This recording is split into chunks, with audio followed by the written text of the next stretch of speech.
వేదవతి వాళ్ళ అన్నయ్య అయితే ఒకతనికి కార్డు ఇచ్చి రేపు మా కూతురు పెళ్ళి రండి అని అయితే చెప్తూ ఉంటాడు. అది చూసి వేదవతి బాధపడుతూ ఉంటుంది.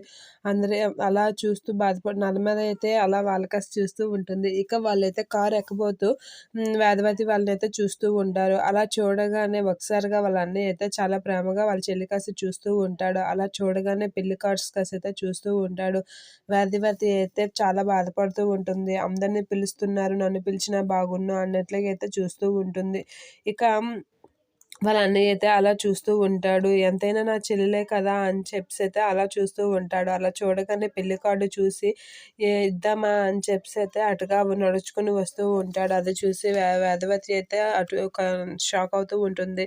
ఇక వాళ్ళ అన్నయ్య అయితే నడుచుకొని వచ్చి వేదవతికి అయితే కార్డు ఇవ్వడానికి అయితే చూస్తూ ఉంటాడు. అది చూసి నర్మద కూడా షాక్ అవుతూ ఉంటుంది.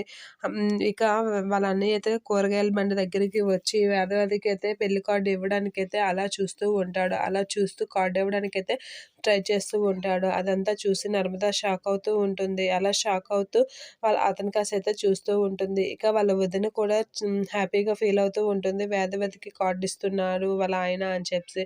ఇక వేదవతి వాళ్ళ అన్నయ్య అయితే కార్డ్ ఇవ్వడానికైతే అలా కార్డ్ అయితే తీస్తూ ఇవ్వడానికైతే చూస్తూ ఉంటాడు. ఇక వాళ్ళ వదిన అయితే చాలా హ్యాపీగా ఫీల్ అవుతూ నవ్వుకుంటూ ఉంటుంది. వేదవతి కూడా నవ్వుకుంటూ చాలా హ్యాపీగా ఫీల్ అవుతూ ఉంటుంది. ఇక తన చేతిలో ఉన్న కార్డుని అయితే వేదవతికి ఇవ్వబోతూ ఉంటాడు. అలా వేదవతికి ఇచ్చేసరికి వేదవతి అయితే చూసి చాలా హ్యాపీగా ఫీల్ అవుతూ ఉంటుంది. చాలా హ్యాపీగా ఫీల్ అవుతూ చాలా దీనిగా ఉంటుంది వాళ్ళ అన్నయ్య కార్డ్ ఇవ్వడం చూసి.